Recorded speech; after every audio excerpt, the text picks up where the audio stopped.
Mula sa Panginoon ang lahat ng karunungan, at iyon ay taglay niya magpakailanman. Huwag kang magmataas, baka ka bumaksak at lalo kang mapahiya. Iyahayag ng Panginoon ang iyong mga lihim at pagagapangin ka niya sa harap ng madla. Sapagkat dumulog ka sa Kanya ng walang paggalang, at ang puso mo'y puno ng pagkukunwari. Sa pangalan ng Ama, at ng Anak, at ng Banal na Espiritu. Amen. Amen. Amen. Amen. Amen. Amen.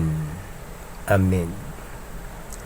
Diyos amang makapangyarihan sa lahat na may lalang ng langit at lupa, purihin ka, Panginoong Yahweh, ng buong puso ko at kaluluwa. Purihin si Yahweh, pagkat siya ay mabuti.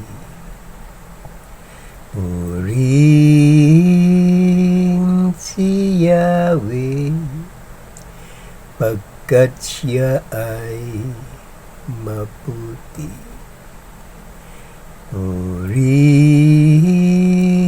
si Yahweh, pagkat siya ay mabuti. Purihin si Yahweh, pagkat siya ay mabuti. Purihin si Yahweh, pagkat siya ay mabuti. Purihin si Yahweh, pagkat siya ay mabuti. Purihin si Yahweh, pagkat siya ay mabuti. Pinupuri ko po ang inyong puso, isip, karunungan, banal na espiritu, banal na kapangyarihan, malinis na pangalan, malinis na kalooban, at sa walang hanggang ninyong kadakilaan. Ama, maghari nawa ang kapayapaan, kasaganahan, pagmamahalan, pagbibigayan, pagmamalasakit, pag-ibig, at katarungan. Diyos amang makapangyarihan sa lahat na may lalang ng langit at lupa, dagat at lahat ng mga nakikita natin, at pati ang ating buhay, mga isdang naglalakihan sa karagatan, mga hayop na kinakain sa kalupaan, mga gulay at prutas na nagbibigay sa atin ng kalakasan, mga puno at halamang gamot na ginawa ng Diyos, tinitimpla ito ng parmasyotika upang ipamahagi sa lahat na may karamdaman dito sa bayang Pilipinas at maging sa buong sanlibutan. O kay buti mo, Panginoong Yahweh, marapat lamang na kayo'y pasalamatan, kilalanin, paglingkuran, at sambahin sa pangalan ng Ama, at ng Anak, at ng Banal na Espiritu. Amen. Amen. Amen. Amen. Amen. Amen. Amen. Maraming salamat po, Ama, sa magandang umaga. Maraming salamat po, Ama, sa aming mahal na Pangulo,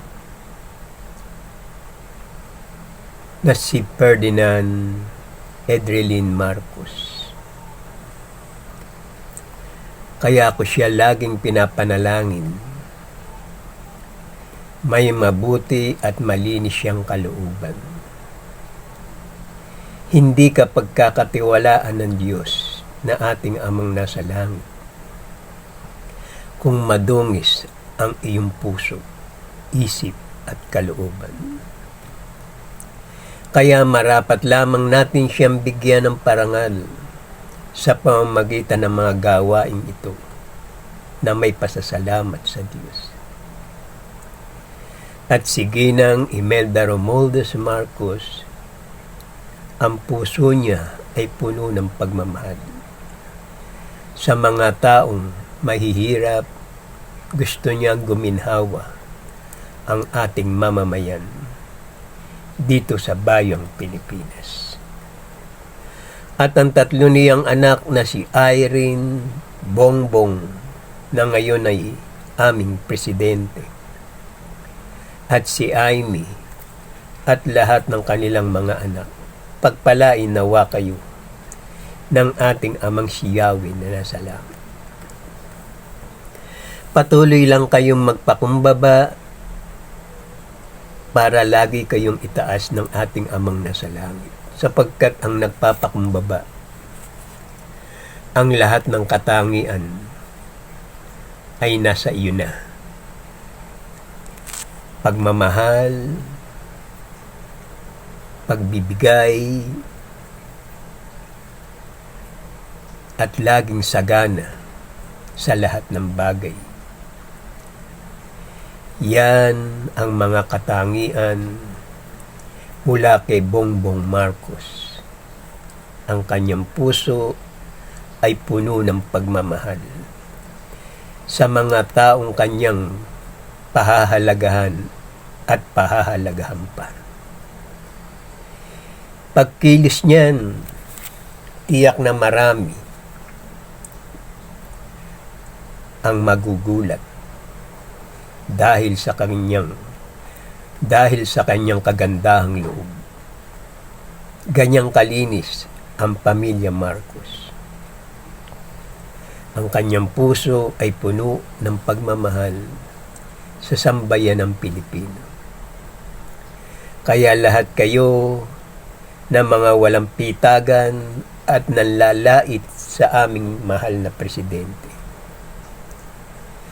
tiyak na ang kahihinat na ninyo ay ang kapahamakan. Sapagkat humatol kayo nang hindi nyo man lamang tiningnan ang inyong sarili kung tama ba ang iyong ginagawa dito sa ibabaw ng lupa. Ilayo niyo po sila sa lahat ng kapahamakan at sa lahat ng uri ng karamdaman. Bigyan niyo po sila ng karunungan na nagmumula sa iyo, aming Amang nasa langit, at malusog na pangangatawan.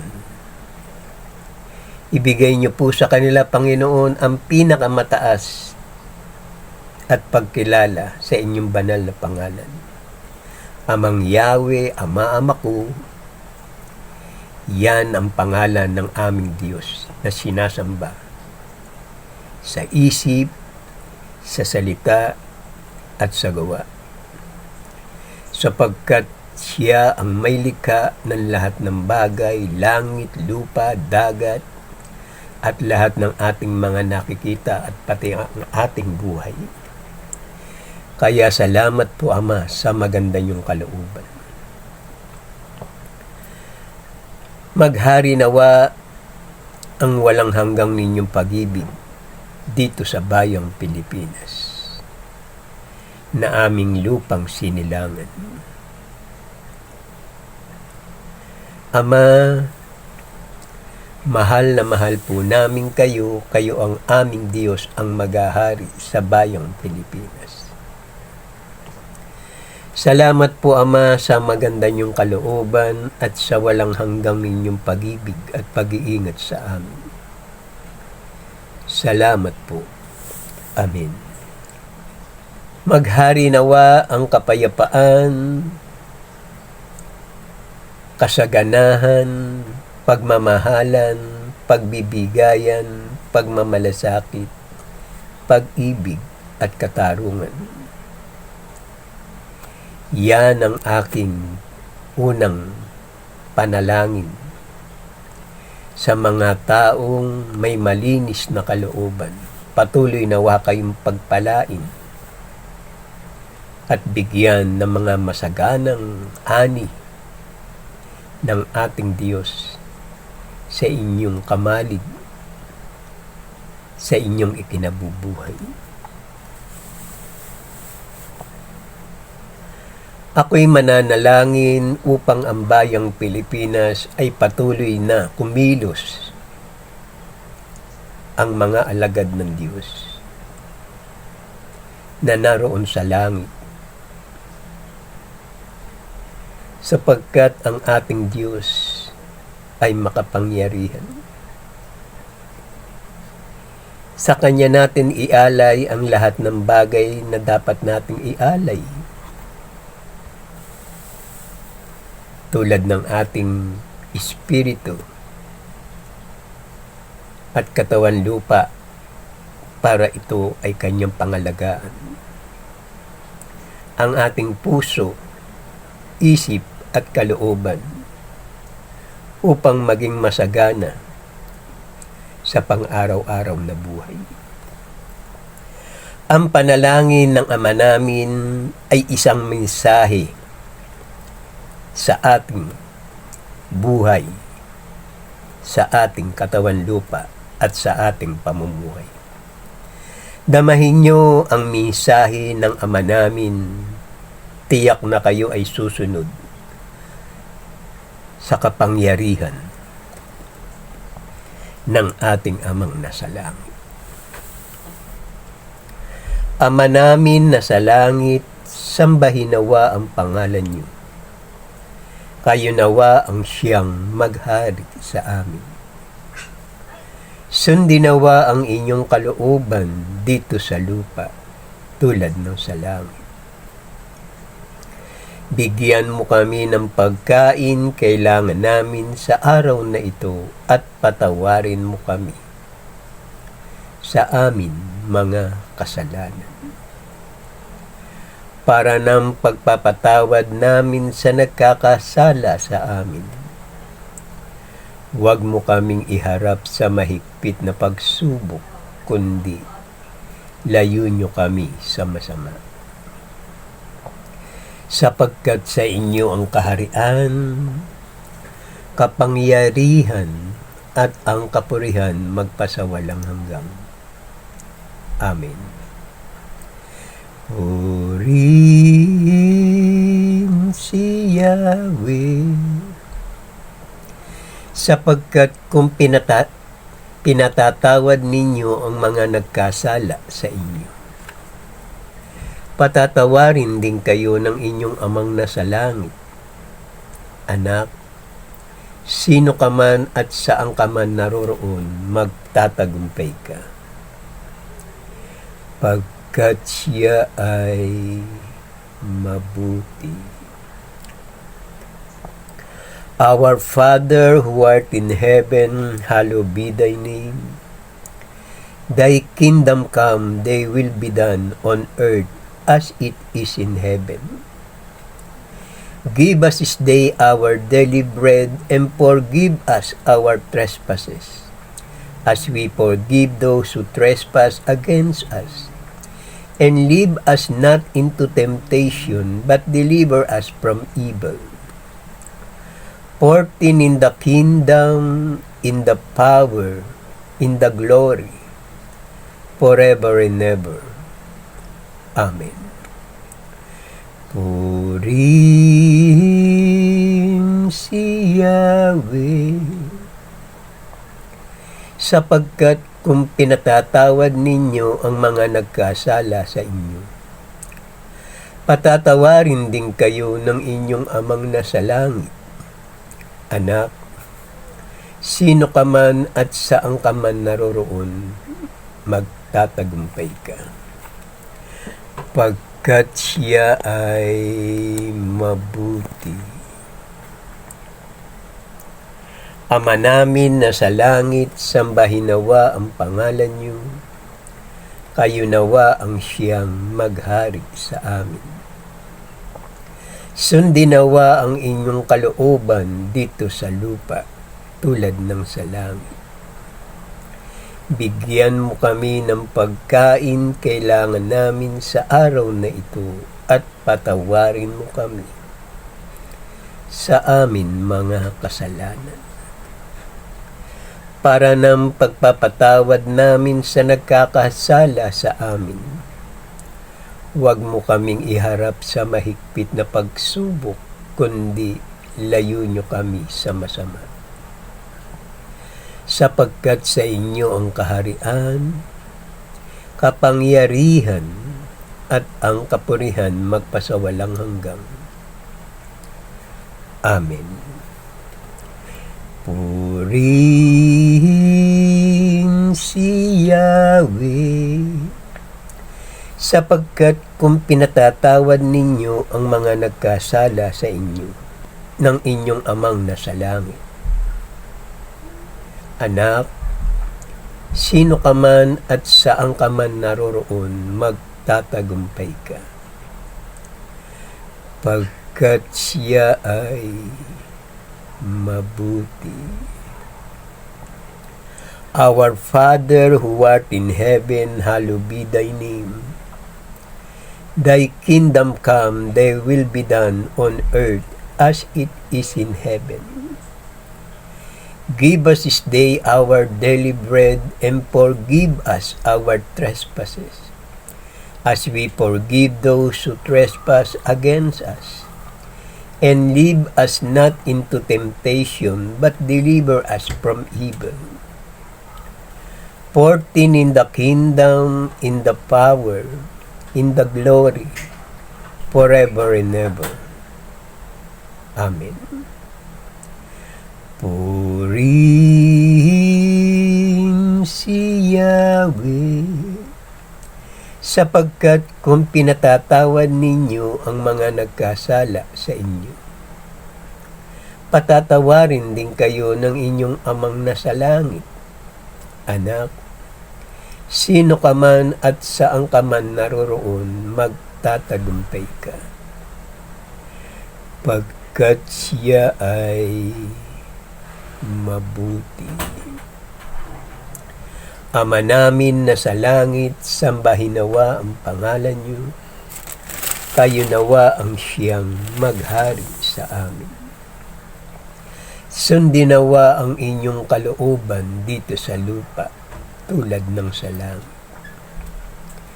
Bigyan mo kami ng pagkain kailangan namin sa araw na ito at patawarin mo kami sa amin mga kasalanan, para ng pagpapatawad namin sa nagkakasala sa amin.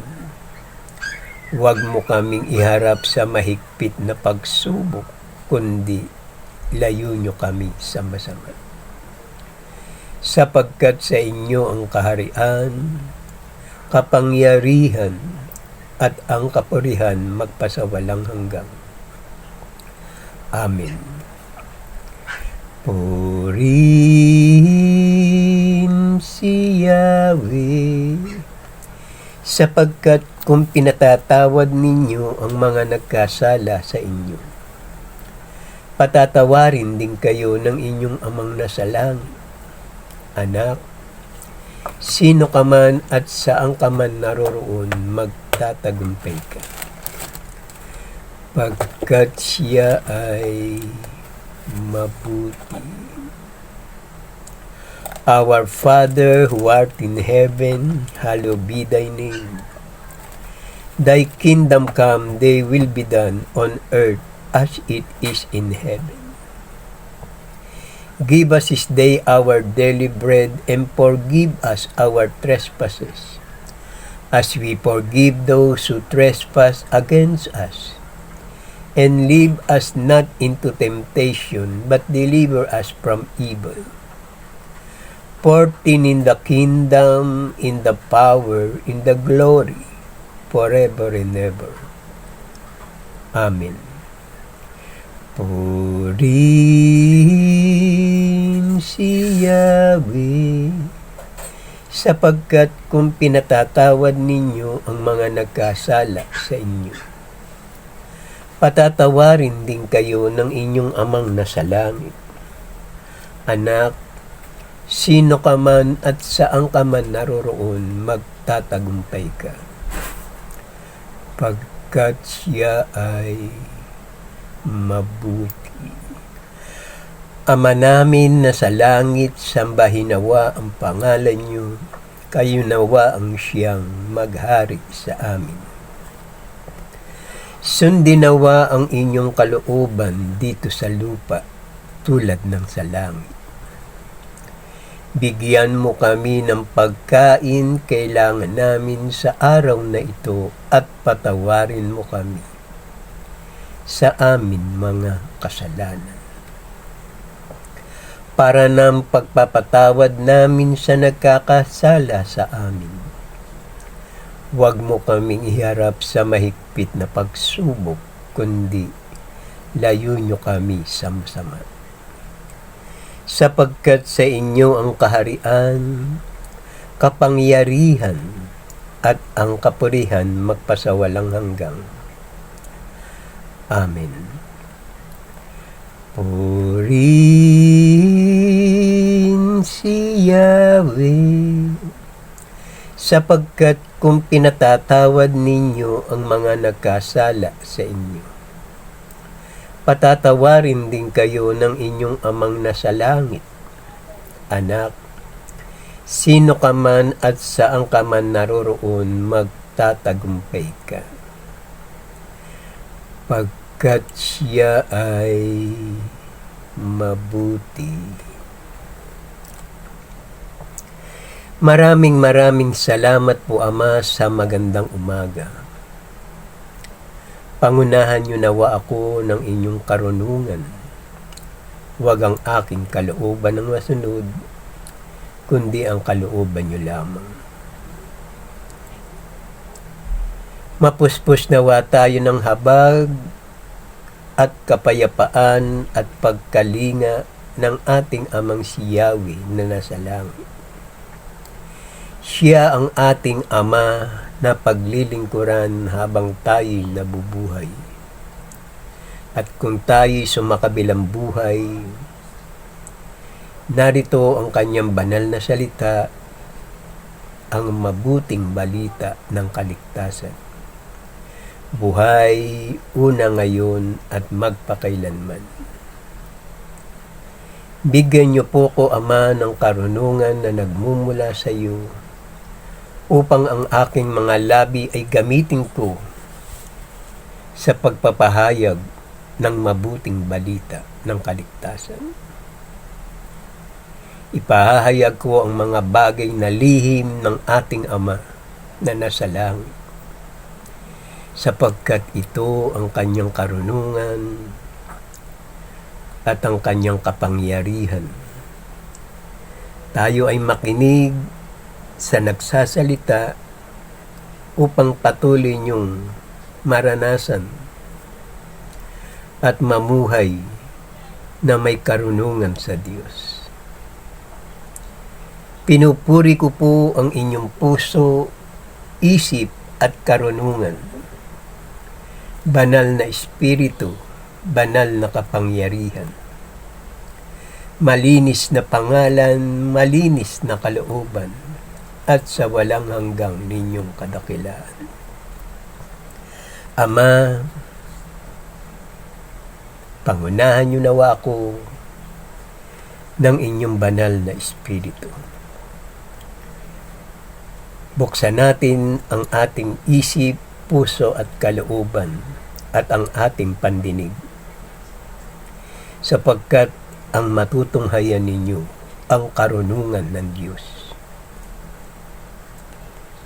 dito sa langit at sa lupa.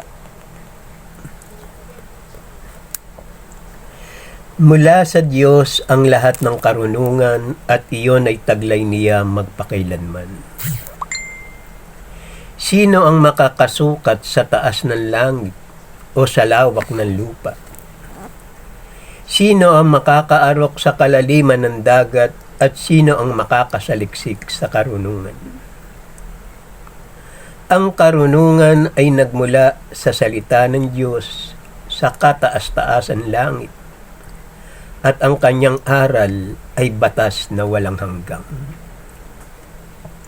Sino ang makakabilang ng butil ng buhangin sa dagat, o ng patak ng ulan, o ng mga araw, sa panahong walang pasimula at walang katapusan? Bago pa likhain ng alimang nilalang, nalikha na ang karunungan, at ang tunay na pagkaunawa bago pa nagsimula ang mga panahon. Kanino ipinahayag ang simula ng karunungan? At sino ang nakakatalastas ng kanyang pamamaraan? Kanino ipinagkaloob ang makakilala sa karunungan, at sino ang nakakaunawa sa kanyang masaganang mga karanasan? Ang Panginoon ang may likha ng karunungan. Kinikilala niya ang kahalagahan nito at ibinubuhos niya ito sa lahat ng kanyang nilalang. Kung may takot ka sa Panginoon, magkakamit ka ng karangalan at kasiyahan. Mapuputungan ka ng tuwa at kagalakan. Iisa lamang ang talagang marunong dapat tayong gumalang na may paghanga sa harap ng kanyang luklukan. Binahagi na niya ng karunungan ang lahat ng tao, ngunit higit na masagana ang bigay niya sa mga umiibig sa kanya. Ang magparangal sa Panginoon ay nagdudulot ng kaligayahan at tuwa, nagkakaloob ng mahaba at maligayang buhay. Ang may takot sa Panginoon ay sasagana sa katapusan. Pagpapalain niya sa oras ng kamatayan. Nanirahan na siya sa gitna ng mga tao mula pa nung una, at magtitiwala sa kanya ang susunod na lahi. Pinasasagana niya ang mabubuting bagay, ang kanilang tahanan, pinupuno niya ang masaganang ani, ang kanilang mga kamalig. Ang takot sa Panginoon ay simula ng tunay na karunungan. Sa sinapupunan pa ng inay, kasama na siya ng mga tapat. Ang may takot sa Panginoon ang siyang nagkakamit ng pinakamataas na karunungan. Magsasawa sila sa kanyang masaganang bunga, natutunggain nila parang matamis na alak. Ang takot sa Panginoon ay magandang bulaklak ng karunungan na nagdudulot ng kapayapaan at kalusugan. Namamahagi siya ng kaalaman at ganap na pagkaunawa. Ang pagpapahalaga sa kanya ay kanyang pinararangalan at pinagiging tanyag. Ang pagpaparangal sa Panginoon ay nakapapawi ng kasalanan. Lumalayo ang galit ng Panginoon sa mga may takot sa Kanya. Maghintay ka at magtimpi, at sa huli ay hindi mo ito pagsisisihan. Ang takot sa Panginoon ay siyang ugat ng karunungan, at ang mga sanga naman nito ay mahabang buhay. Ang marahas na galit ay laging walang katwiran. Mapapahamak ang tao sa sandaling magpadala siya sa kanyang galit. Huwag kang magsalita hanggang hindi napapanahon, pagkatapos pupurihin ng lahat ang iyong katinuan. Ang karunungan ay may magagandang aral na iniingatan, ngunit ang makasalanan ay nasusuklam sa kabanalan. Ang takot sa Panginoon ay karunungan at kaalaman, nalulugod siya sa matapat at mababang loob. Pag-ingatan mo ang iyong pananalita at huwag kang magkukungwari sa paningin ng mga tao. Sundin mo ang kautusan kung ibig mo ng karunungan. Ito'y masaganang ipagkakaloob sa iyo ng Panginoon. Huwag mong itatakwil ang takot sa Panginoon, huwag kang dulod-dulog sa Kanya. Huwag kang dudulok sa kanya ng di tapat sa loob. Huwag kang magmamataas, baka ka bumaksak at lalo kang mapahiya. Iyahayag ng Panginoon ang iyong mga lihim at pagagapangin kaniya sa harapan ng madla. Sapagkat dumulog ka sa kanya ng walang paggalang at ang puso may puno ng pagkukunwari. Maraming salamat po, Ama, sa walang hanggang ninyong karunungan. At sa lahat, purihin natin ang kanyang mataas na karunungan. Ang wika natin. Amen. Sa ating Diyos ang kapurihan, kadakilaan, karunungan, pasasalamat, karangalan, kapangyarihan, kalakasan, katarungan, pagmamahalan, pagmamalasakit at pagtatagumpay ngayon at magpakailanman. Amen. Maghari nawa ang kapayapaan sa bayang Pilipinas at maging sa buong sanlibutan. Araw-araw mong ipahayag ang aking banal na salita upang ang lahat na makakita sa gawaing ito ay maligtas. Upang papurihan natin ang ating Amang Siyawi ng buong puso at kaluluwa. Salamat po. Amen. Ito ang gawain na may pasasalamat sa Diyos. Kung tayo'y mananalangin at hihingi sa banal niyang pangalan, masasabi natin sa ating mga labi, maraming salamat po, Ama, sa maganda ninyong kalooban. Mga anak, mga kapatid, kung mananalangin tayo sa Diyos, sabihin natin sa pangalan ng Ama at ng Anak at ng Banal na Espiritu. Iwika natin sa ating mga labi ang 7 Amen. At manalangin tayo ng 3 Ama namin bago matulog at paggising na umaga 4 na Ama namin. Kailangan may sound. Kailangan bukas ang ating isip, puso at kalooban upang dumaloy ang kanyang kapangyarihan. Kung karamdaman, kung anong bang pagsubok ay agad niyang ipagkaloob sa inyo upang inyong mapagtagumpayan. Huwag kayong mahihiya sa ating Amang nasa langit sapagkat ang ginagawa ninyo ang nakalulugot sa kanyang harapan. Kaya mga kapatid, magulang, mga mahal na kaibigan, magbalik loob tayo sa ating Amang nasa langit, sapagkat iyan ang ipinahayag ng inyong puso, isip at kalooban. Salamat po, Ama, sa maganda ninyong kalooban. Patuloy po ninyong kahabagan at patawarin ang lahat ng tumatawag sa inyong banal na pangalan. Amang Yahweh, Ama ko, yan ang kanyang pangalan.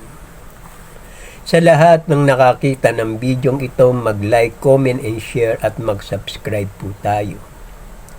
Para ang susunod na video ay agad ninyong mapanood, i-share natin ito sa ating mga mahal na kaibigan, kakilala, sa ating mother, father, sister, and brother, upang sila man ay makasamba sa ating Diyos na buhay.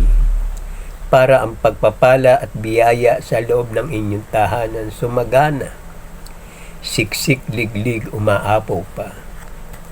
Ito ang gawain na may pasasalamat sa Diyos. Halina mga kapatid, dumakad tayo sa liwanag na patungo sa ating Amang nasa langit sapagkat Siya ang pinagmumulan ng lahat ng ating pangangailangan. Biyaya sa araw-araw, pag-asa, pagmamahal, kapatawaran at katarungan, pag-ibig at pagtatagumpay, ngayon at magpakailanman. Binabasbasan ko kayo sa pangalan ng Ama at ng Anak at ng Banal na Espiritu. Amen. Amen. Amen. Amen. Amen. Amen. Amen. Ama, mahal na mahal po namin kayo. Kayo ang aming Diyos, ang maghahari sa bayang Pilipinas. Salamat po, Ama, sa maganda niyong kalooban at sa walang hanggang ninyong pag-ibig at pag-iingat sa amin. Salamat po. Amen. Sa lahat ng nakakita ng bidyong ito, ipamalita natin sa lahat ng ating mga mahal sa buhay, sa ating mga mahal na kaibigan at kakilala, sapagkat ito ay isang gawain ng pagsamba sa Diyos. Kahit saan man kayo pumunta na reliyon, iba ito sa mga ginagawa ng ating Amang nasa langit. Ito ay may kapangyarihan magpagaling ng may karamdaman. Ito ay may kapangyarihan na magising tayo sa katotohanan, na makilala natin ang ating Diyos, na ating kikilalanin habang tayo'y nabubuhay. Ito ang gawain ng pagsamba sa Diyos, at ang kanyang karunungan ay maaabot mo sa pamamagitan ng iyong pakikinig ng salita ng ating Panginoong Yahweh. Ginagamit niya lang ang aking mga labi upang maisakatuparan niya ang kanyang kalooban. Siya ang may takda nito. Siya lang ang nakakaalam ng mga bagay na aking ipinahayag.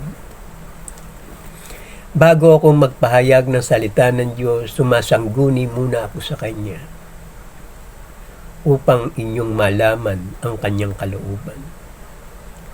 Kung ako lang sa sarili ko, wala akong karunungan. Kaya nga tawagin nyo na lang akong alipin na walang kabuluhan. Nagiging makabuluhan lamang ako kung ipahayag ko ang karunungan ng Diyos, ang Kanyang kapangyarihan. Kaya tayo na, lumakad tayo sa liwanag na patungo sa Kanya, sa Kanyang paanan, upang madama natin ang Kanyang presensya, ang Kanyang pagmamahal, ang Kanyang walang hanggang kapantay na pagbibigay niya ng pagpapatawad sa mga taong nagbabalik loob sa Kanyang harapan. Ang pagbabalik loob ay aaminin mo lang sa iyong sarili, Ama, nagkasala po ako sa aking sarili, sa aking katawan lupa. Patawarin niyo po ako kung ako man ay nagkasala sa inyong harapan. At huwag mong sasabihin sa iyong sarili, wala kang kasalanan. Bakit? Bago isilang ang bata sa sinapupunan ng kanyang ina, nagkasala, may kasalanan ka na, at ang iyong mga magulang. Bakit? Sapagkat nagtalik sila. Ngayon, lumabas ka dito sa ibabaw ng lupa, kaya ikaw ay may kasalanan. Ngayon, habang ikaw ay lumalaki at nagkakaisip, marami kang makakasalimuhang mga tao at mga taong magpapayo sa iyo. Nakahingi ka na ba ng tawad sa Diyos? Siyempre, sasabihin mo, hindi pa. Ito ang panahon ng paghingi ng tawad sa ating Amang nasa langit, sapagkat ang lahat ng tao dito sa ibabaw ng lupa ay luluhod sa kanyang harapan, at mangangako silang maglilingkod siya sa ating Amang nasa langit. Maraming salamat po sa inyong pakikinig at sa nakakita ng bidyong ito.